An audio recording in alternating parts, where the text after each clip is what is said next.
plan is to start small. C4 goes here. Paint hangs here. My test canvas goes here.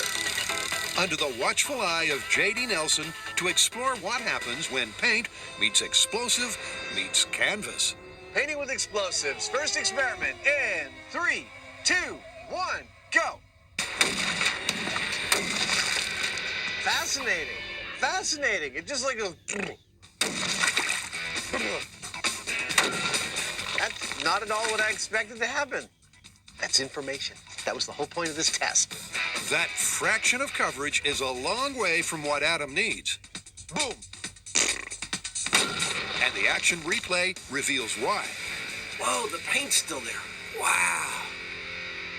It's totally not vaporizing. It's too far away. That is radical. Awesome. Okay. I know what to do next. Yep, for test 2, Adam's got something different on his plate. So the difference between this blast and the last one is that I am going to move the paint much closer, in fact, right on top of the C4. And second, as you've probably already surmised by this, I'm going to give the C4 a reflecting backing plate, this big, heavy piece of steel. Oh, cool. There it is. There you go. I'm not actually sure if this is going to work, but it's going to be really different than the last one, and that's going to tell me something. And 3, 2, 1, go. Whoa!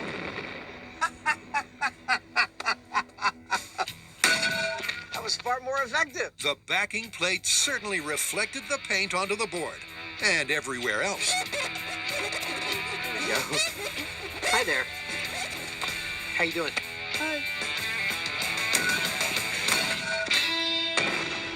The high-speed shot of my blue paint explosion is absolutely gorgeous. I got exactly the vaporized fog of paint that I was looking for, and most of it ended up on the 4x8 of wood that I had placed there to receive the paint. It's about as far as you'd get if you wanted to roll that much paint onto that board.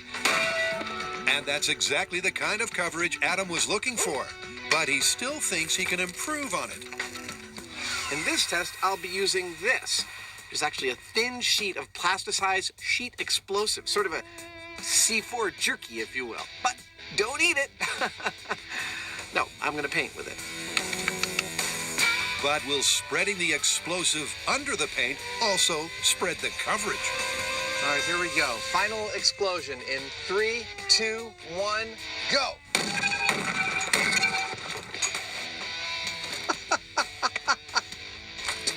That was more powerful than I expected it to be. That's a little too much oomph. Well, let's go see how it did with the painting anyway. It was less a lick of paint and more a riot of color.